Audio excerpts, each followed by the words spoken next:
Hola, soy Alfredo Mora Manzano Hola, soy Iván Mora Manzano. y esto es El Retorno de los Blackberry, programa 10. Programa 10, último programa de esta temporada. El tema de este programa es que no hay tema, así que vamos a hablar de todo como en botica. Eso, chao el afán de fin de semana.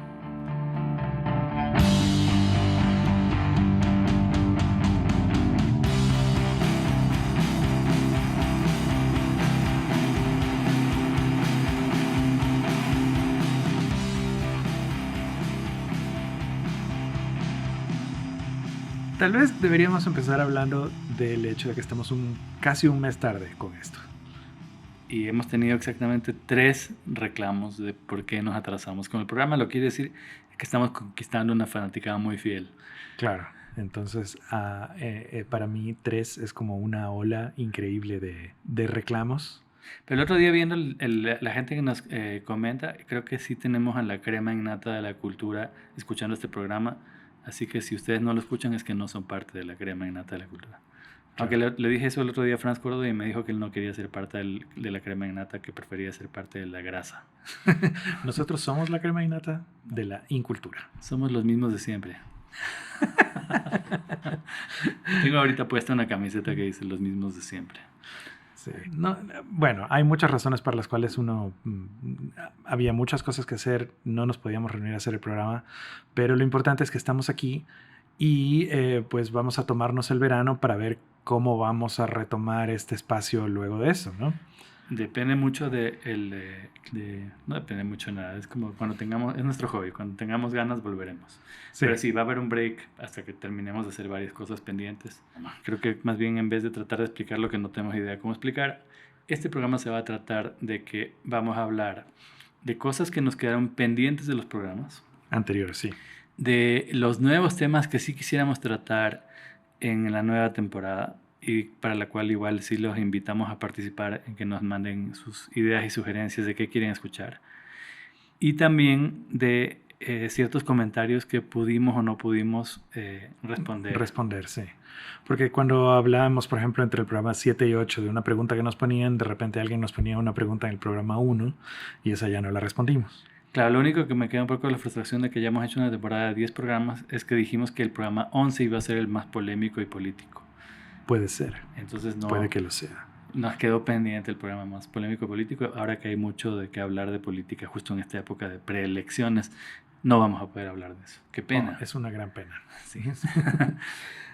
Pero bueno, me quería referir a que en el primer programa, que es el programa de nuestras películas favoritas del año pasado, nos pusieron hace poco un comentario de dónde podemos ver las películas que vemos. Y sí, la verdad es que, bueno, por nuestro trabajo vemos muchísimas películas. Entonces, para salir un poco de la norma de las grandes plataformas, queríamos decirles que hay 2 plataformas donde se puede ver cine que generalmente es otro tipo de cine o cine más independiente, que son Movie y Filming. Pero fuera de eso, hay plataformas que también están poniendo cine ecuatoriano en la red, lo cual también es interesante que sepan. Sí, Choloflix y Choloflix, que ya no se llama Choloflix, se llama Cholo Plus. Cholo Plus, cambió como HBO. Exacto. Y la otra es cine.z.es. Las 2 plataformas tienen... Cine.es. No hay que decir cine, porque no somos españoles. Pero si es que te muerdes la lengua, puedes decir cine.es. Entonces hay películas ecuatorianas y cortometrajes sobre todo.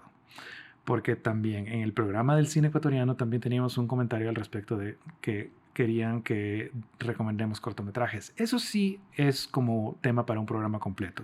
Sí. Pero en cambio es importante que haya lugares donde se puedan ver cortometrajes. Yo sí quiero recomendar un cortometraje tengo mis cortometrajes favoritos del Ecuador. Así que esto puede ser un adelanto de otro programa. La pregunta es si ya lo digo ahorita, a lo mejor ya no hay un nuevo programa sobre este tema. Igual voy a decir porque tengo ganas. Mis cortometrajes favoritos son Piensa en mí, de Alex Cuesta. Mi otro cortometraje favorito es Mapa para Historia, de Pancho Viñachi, que me parece una obra de arte de la edición. Cine bajo presupuesto, sí. Imaginativo en primera persona. Y uno que me gustaba mucho, pero la verdad es que no lo he visto en muchos años, era Tráiler 2 de Tito Molina. Es verdad. Sí, no, hay una serie de cortometrajes ecuatorianos muy interesantes y la base de toda cinematografía nacional también está compuesta por los cortos. A mí me gusta mucho los 3 cortos que mencionaste. Hay un par de cortos documentales que como no hemos preparado el programa no me acuerdo, ¿no? Bueno, pero hay cortos... Puede ser uno de los grandes programas de la siguiente temporada. Hay cortometrajes de Ana Cristina Barragán, de Andrés Cornejo, de Yanara Guayasamín que perfectamente pueden estar ahí. Entonces, están las plataformas de cine independiente y las plataformas de cine ecuatoriano. Yo personalmente me bajo muchas películas de internet. Ya que somos pobres con internet, que es la definición de la nueva clase media, no hay ningún pretexto para no ver cine. Entonces sí es como, yo sé que hay una fuerza dominante que es el mecanismo de control, que es que todos scrolleamos todo el día reels de TikTok y así se nos va la voluntad de emanciparnos. Y eso nos tiene un poco idiotas a todos, que yo sí creo que nos hemos vuelto tontos. O sea, que si el pico de la civilización fue en los 90s, vi un meme por ahí, ahorita estamos en descenso. Pero la manera de combatir activamente eso es que sí es una época privilegiada para el acceso a la información. Creo que ya hablamos de esto en un programa, pero cuando nosotros éramos estudiantes, había películas de Tarkovsky que no habíamos visto y llegaba en VHS que nadie entendía y celebrábamos reunirnos a ver ese VHS en pésima calidad porque finalmente teníamos acceso. Exacto. Ahora está todo Tarkovsky disponible en 4K y la gente no lo ve igual. Estábamos justamente conversando en un desayuno con amigos cineastas y hablábamos, los que daban clases en la universidad nos decían que estaban admirados del poco cine que veían los alumnos, que los alumnos entran a estudiar cine y han visto poco cine, ¿no? Cine mundial. Y cine ecuatoriano casi nada. Cine ecuatoriano casi nada. Pero que cuando, digamos, hace 25 años entrábamos a la universidad, sabíamos que era El silencio de los inocentes, o no sé. Pero éramos mejores que los de ahora. No, lo que digo es que hay esta cuestión muy, muy extraña del hecho de que nunca ha habido más contenido disponible de todo tipo en todas partes y la gente ve menos cine. También es como que es un ruido, ¿no? Es como el agujero negro del internet, es como que tiene tantas opciones que uno está inconscientemente abrumado, ¿no? Yo tengo mis lugares comunes en los que caigo que son los rabbit hole de YouTube, que uno me lleva al otro, pero casi siempre termino en páginas de física o de psicología, ¿no? ¿Ah, sí? Esos son mis o sea, para mí son videos de gente probando efectos de guitarra. Esos pueden ser 8 horas seguidas. O sea, empiezo tratando de ver videoensayos de cine que hay unos muy buenos. Hay uno que se llama Thomas Flight, especialmente, que me parece muy bueno. Y bueno, los clásicos que había antes, que eran Every Frame a Painting, que ya no publica. Tony Shu. Y Kogonada, que se volvió director. Claro.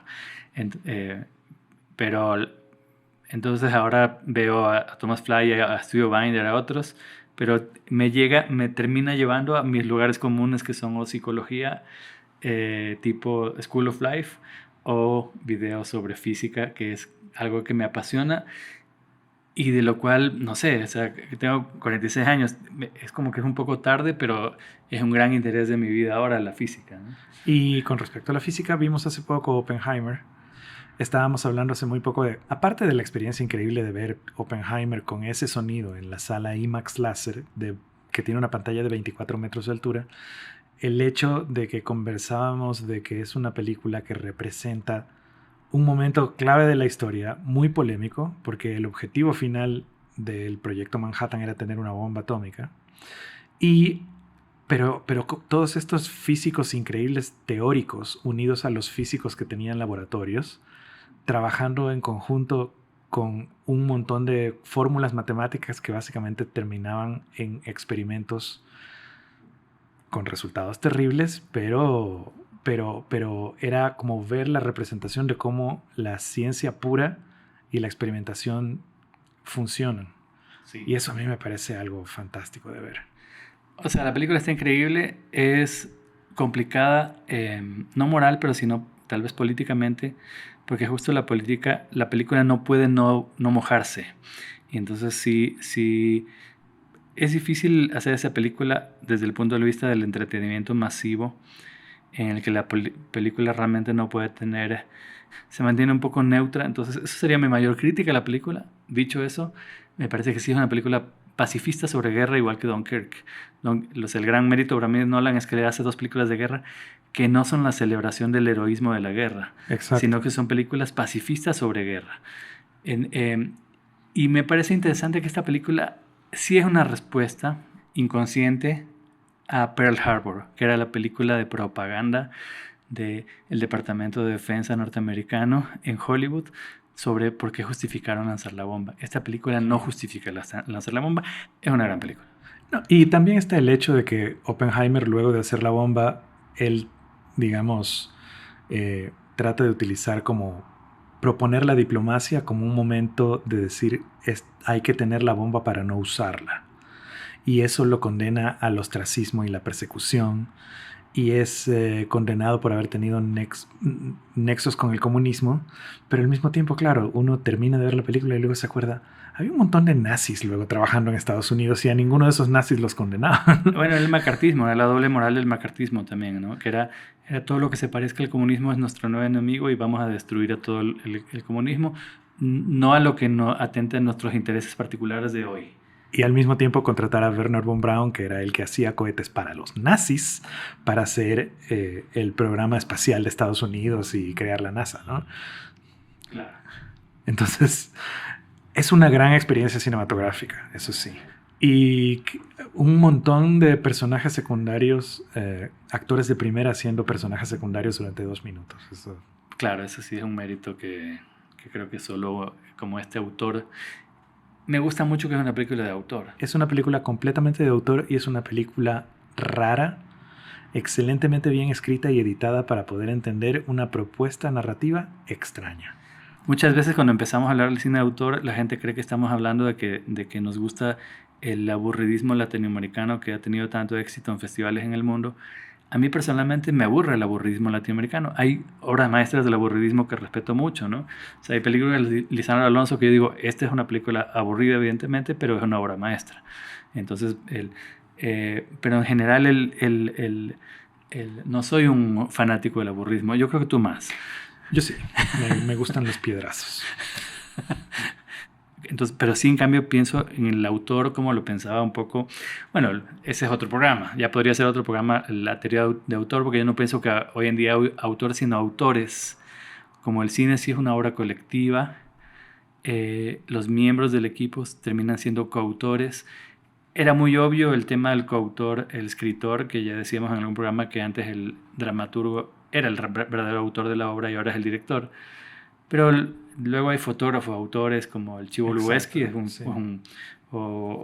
el mismo Hoyte van Hoytema, que es el fotógrafo de Oppenheimer y de Dunkirk.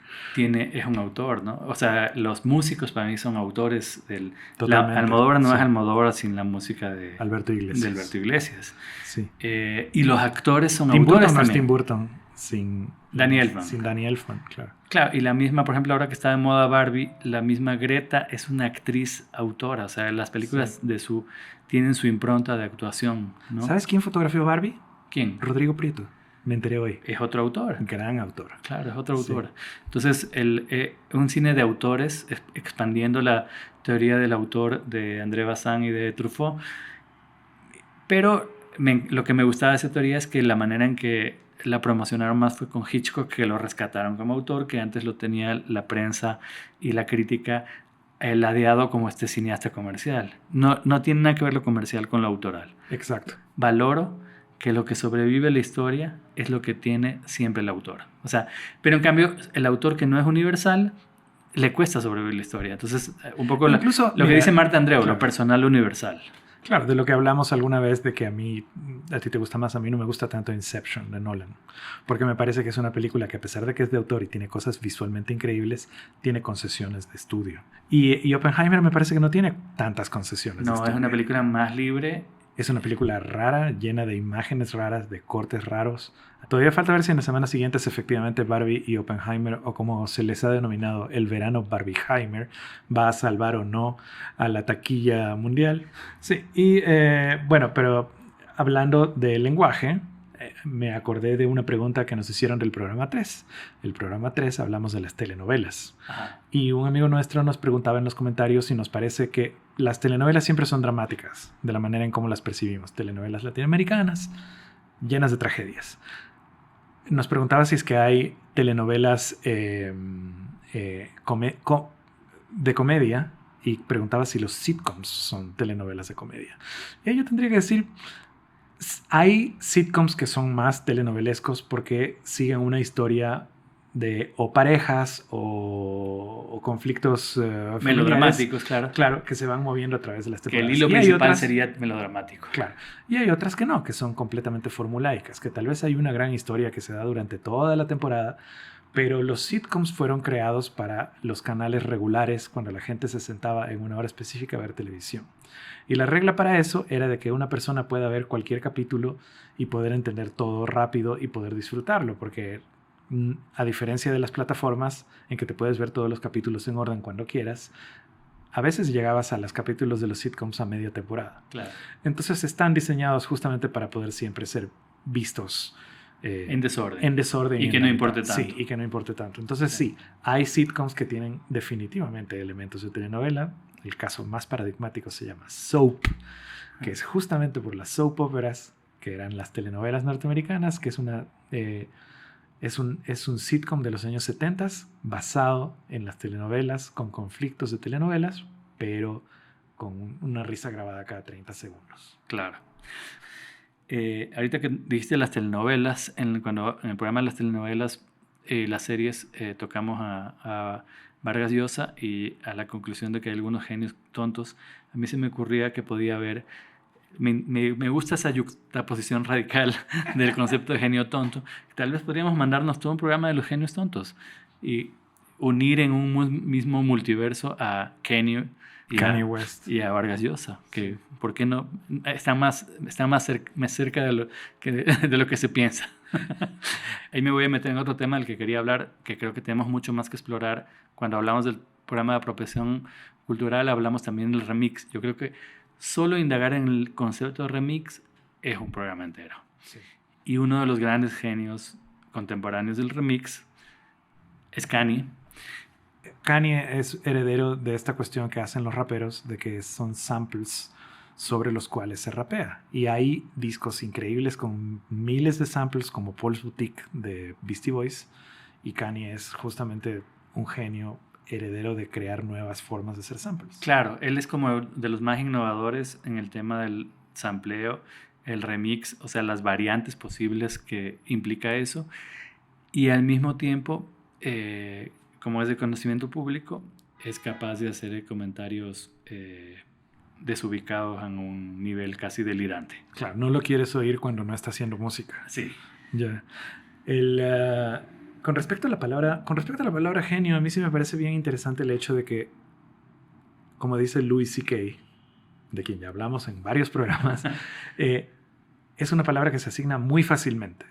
Entonces, que se desvirtúa el hecho de que cuando eres un genio, en teoría, es porque hay algo realmente fuera de lo común en ti. A mí me parece fascinante este asunto de cómo estará conectado el cerebro de alguien que puede dibujar perfectamente, o acordarse de todos los números primos, o la gente que tiene memoria eidética, que te acuerdas exactamente lo que pasó cada día de tu vida. O sea, son cosas fuera de lo común. Y cuando la gente habla de genios, siempre hay genios en todas las artes. Yo sí creo que también se le da demasiada reverencia como que fueran extraterrestres a los genios, y normalmente son gente normal que simplemente o tuvo mejor colaboración en equipo, que a veces el genio no es genio porque él es genio, sino porque tiene un equipo que lo llevó más lejos, o tuvo una suerte de elementos que se conjugaron, que son la oportunidad, el momentum, sí, el privilegio. Por supuesto. Entonces también es como en potencia, los genios tampoco son tan genios. Sí, pero por ejemplo, el cine, que es un medio tan colaborativo, que es en el que trabajamos. Yo sé que hay genios del cine, pero ¿se le puede decir genios del cine cuando tienen en cada película 80 personas detrás? Hay genios del cine. En las películas que nos gustan normalmente hay más de uno. Sí. Tengo unos datos randómicos sobre física que se me quedaron de los programas de inteligencia artificial. Por ejemplo, que Einstein dormía 10 horas al día. Entonces, si sienten cargo de conciencia por dormir mucho, Einstein siempre dormía 10 horas. ¿Y era verdad que se ponía la misma ropa todos los días para no tener que pensar en qué ponerse? No me sé tanto la vida de él como para saber si era verdad. Lo que he visto es archivo en YouTube, archivo colorizado, y algo que me parece muy extraño, bueno, a lo mejor tiene alguna lógica para la gente que sabe de esto, pero es que cuando lo colorizan se lo ve más gordo. Y no quiero meterme en el tema de la gordofobia, pero solo por el color, en blanco y negro no notas que era gordo, y en colores, este man ha sido gordo. No, es que porque claro, en La Mosca, en La Mosca, la película de Jeff Goldblum, justamente sale eso, la novia, que era Gina Davis, abre la puerta de su closet y ve 5 trajes exactamente iguales. Y Jeff Goldblum le dice... Como Einstein. Le dice, sí, es que eso es Einstein, no tiene que pensar en qué ponerse. Pero en cambio no sé si eso sea verdad o no. Y me acordaba que antes que existiera el internet, ¿cómo se sabían cosas? ¿No? Entonces me acordaba de esa anécdota de que, ¿cómo sabías cosas? ¿A quién le preguntabas? Bueno, le preguntabas a un tío, te decía un dato errado y te lo creías 20 años. Claro. Entonces tal vez no es verdad que o gente como tú que se pasaba leyendo y memorizando literalmente la enciclopedia, que cuando dicen enciclopédicos eres tú leyéndote toda la enciclopedia Barça, y básicamente si se perdía un fascículo te faltaba una información de, claro, de cierta letra. No sabías ningún dato que empiece con N. Eso. Y bueno, en ese mismo espíritu de Einstein, me averigüé que Newton era célibe. Uno de los más grandes genios genios, otra vez la palabra. Entonces no sé muy bien por qué tomó esa decisión de vida. Bueno, eso fue en el programa 9. Y ya que estamos hablando de que este programa es un chaulafán, quería hablar sobre el origen del chaulafán. A ver, por favor. Pues este también puede ser otro programa, pero muchas veces hablamos de cosas... Creo que no vamos a hacer un programa entero sobre el chaulafán, así que dale ahora. No, este es el tema. El chaulafán va a pasar ahora y no ningún otro programa. Mira, el gran tema de que sí podría ser un programa más extenso es el hecho de que siempre... No, muchas cosas creemos que son hechas solo desde Ecuador y no son. Entonces, chaulafán sí es una palabra ecuatoriana, pero es herencia de una palabra peruana, que es donde se da la fusión entre la comida sudamericana y china, que se conoce hoy como chifa, que es los restaurantes chinos de Ecuador y de Perú. ¿Y si pasó primero en Perú? O sea, no va a ser que vamos a llegar a un juicio en La Haya como con el pisco. Como con el pisco y vamos a encontrar el chaulafán contra el arroz chaufa, a ver quién gana. Bueno, son dos términos diferentes para el mismo plato. ¿Y el ceviche? Ese sí creo que tenemos que irnos a juicio en La Haya. Sí, claro. Como me decía Javier Corcuera, ¿cómo le pueden decir ceviche a algo que le echa salsa de tomate? No todos. No todos. Hay varios ceviches ecuatorianos que no tienen salsa de tomate. Sí, no, ahí hay una discusión más grande. Pero en cambio, sí, el arroz chaufa viene de el arroz chaufa en Perú y el chaulafán en Ecuador viene de esta costumbre de los inmigrantes asiáticos que llegaron en 1840 a 1860 de hacer arroz con las sobras. O sea, el chaulafán sí son las sobras del fin de semana. Literalmente son la mezcla de todo. Yo la primera vez que trabajé para el Estado, trabajé en el año 1996 para el Parque Histórico de Guayaquil cuando recién lo estaban diseñando, que ahora ya pues, está completado y es donde la gente se casa. Y por primera vez en la vida trabajé para el Estado y trabajábamos en el Banco Central y los viernes siempre había chaulafán. Entonces decíamos, estamos comiendo todo lo que sobró toda la semana. Es el mismo espíritu de este programa. Es el mismo espíritu de este programa. No es un programa que tiene nada más que sobras. ¿Acabaste lo del arroz chaufa o tienes más comentarios? Sí. ¿Quién ganó lo de la Haya del pisco? ¿Ganó Chile o ganó Perú? Ganó Perú. ¿Ganó Perú? Sí. Bien.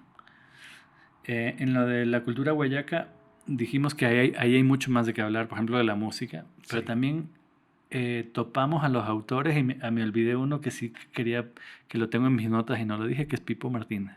Sí. Entonces ese nos ha marcado mucho a nosotros y no está ahí.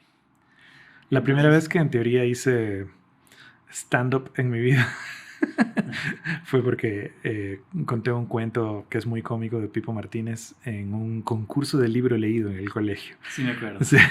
Todo el mundo se reía. Claro. El cuento se llama El niño que quería ser negro. Si pueden encontrarlo. Es un gran cuento. Es un gran cuento nacional. Y hoy día que estamos en los temas de cancelación y todo, sería muy bueno hacer una adaptación. Sobre la apropiación cultural y el remix tengo muchas más ideas para programas, ¿no? Pero así como ese día mencionamos que Hamlet era posiblemente una adaptación del mismo Shakespeare sobre una historia que ya existía, Sí. Encontré que el tema muy famoso de Bizet, de Carmen, que es el aria habanera, que bueno, le dicen habanera, pero realmente se llama El amor es un pájaro rebelde, que es la más famosa de Carmen, eh, es un remix, o sea, ¿sí? es discutiblemente plagio, pero Bizet pensaba que era un tema popular, así como Feliz Cumpleaños, que él estaba usando en la obra, y le dijeron después, la canción existe, se llama El Arreglito, es de un autor que se llama Sebastián Iradier, la compuso hace algunos años, el autor sigue vivo, y Bizet en la partitura original de Carmen le dio crédito, porque se enteró que la obra no era del canto popular. Increíble. Extrañamente, Feliz Cumpleaños tiene autor, y si lo quieres usar en una producción en Estados Unidos, todavía tienes que pagarle a los herederos que escribieron de los que escribieron Happy Birthday. O sea, no se murió hace más de 75 años. No, Happy Birthday no está en el ¿Dominio público? Dominio público. Wow. Hay un comentario que dice que el reggaetón es el nuevo jazz. Pero a mí me gustó más eso que dijimos que el Marvel es el reggaetón del cine. El favorito es decir que Borges es uno y Cortázar es el otro. ¿Borges era Marvel o DC? Ya no me acuerdo. No me acuerdo tampoco. Sobre el jazz tengo cosas que decir, pero no quiero hacer ningún programa sobre el jazz. A mí sí me encanta el jazz. Entiendo el prejuicio que se le tiene como música de viejos porque se convirtió en eso lastimosamente, a pesar de que tiene un espíritu rebelde e innovador en un inicio, pero es increíble cómo ese espíritu rebelde e innovador luego primero es cooptado, se convierte en un producto, se convierte en un consumo y luego se convierte en la música de ascensor que te ponen en The Prati. Me pasa mucho con el jazz, que temas de discos que me gustan mucho, voy a hablar de clásicos súper cliché tal vez, pero por ejemplo Kind of Blue de Miles Davis, que es como uno de los discos más famosos de jazz que hay, lo vuelvo a escuchar y la primera vez que lo escucho me parece una obra de arte magna. La segunda vez que lo escucho ya es como voy a repetírmelo y la tercera vez ya me parece que estoy en The Prati a esa obra magna. Es como que de alguna manera sí, esa construcción que se da desde la utilización de la música crea huellas me estoy yendo de ondas, ¿verdad? Que me miras con una cara así de... No te estoy yendo con eso, sino que tal vez lo que digo es que hay que poner como algo al principio de decir, en un programa que hicimos, hablamos de esta teoría de que el rock and roll es el nuevo jazz, de que el rock es el nuevo jazz, de que se convirtió en una cosa que le gusta a gente vieja y que le gusta como detalles súper específicos. Ajá. Tal vez, hablando de jazz, yo sí quería decir que me parece increíble que sí existan como versiones del jazz que son, en algún momento fueron música popular que escuchaba el ciudadano de a pie. Y eso sí me parece algo increíble.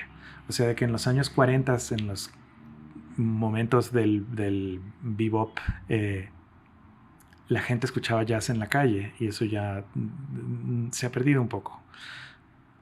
Pero, por ejemplo, qué sé yo, Duke Ellington o el mismo Gershwin eran cosas que la gente escuchaba en la radio, en su casa. Sí, claro. Sí. Eran el pop de su época. Eran el pop de su época, sí. ¿Qué más? Como para hablar de cosas más aburridas que el jazz, voy a hablar de ajedrez.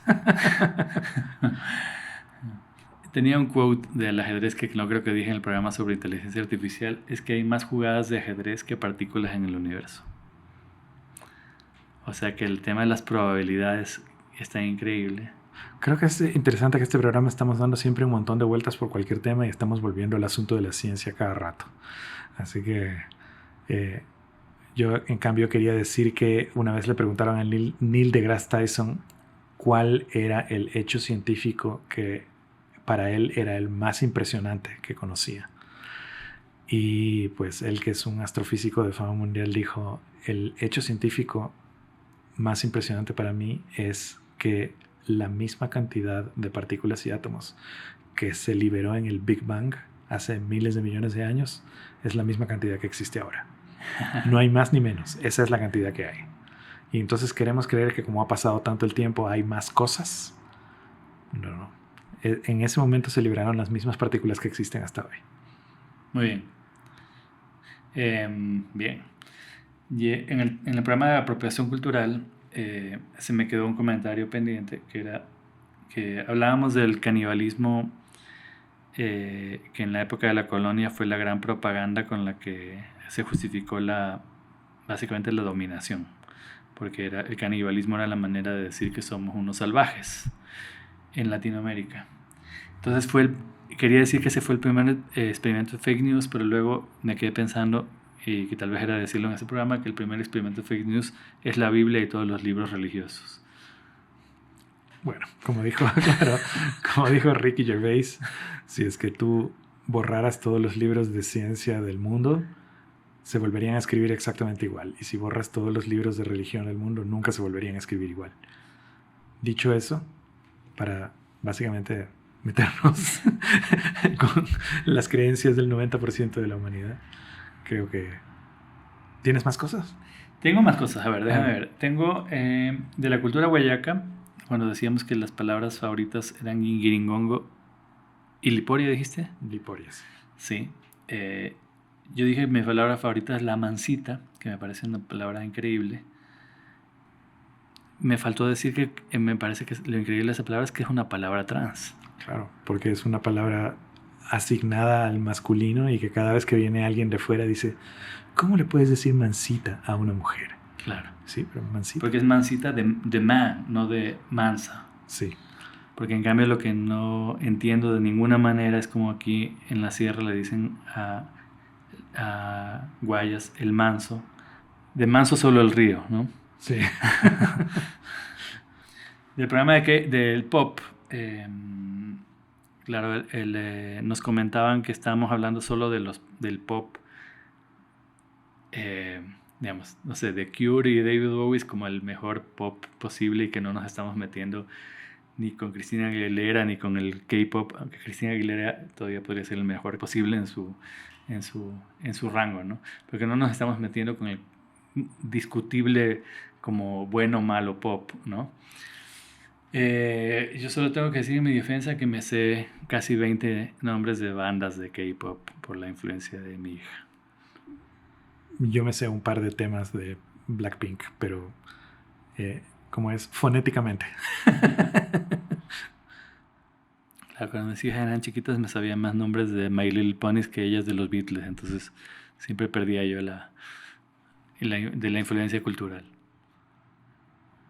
Creo que una cosa que a mí siempre me ha impresionado es el hecho de decir, cuando a mí me gustaba la música y era joven, siempre voy a estar al corriente de todo lo que pasa, siempre voy a escuchar nueva música.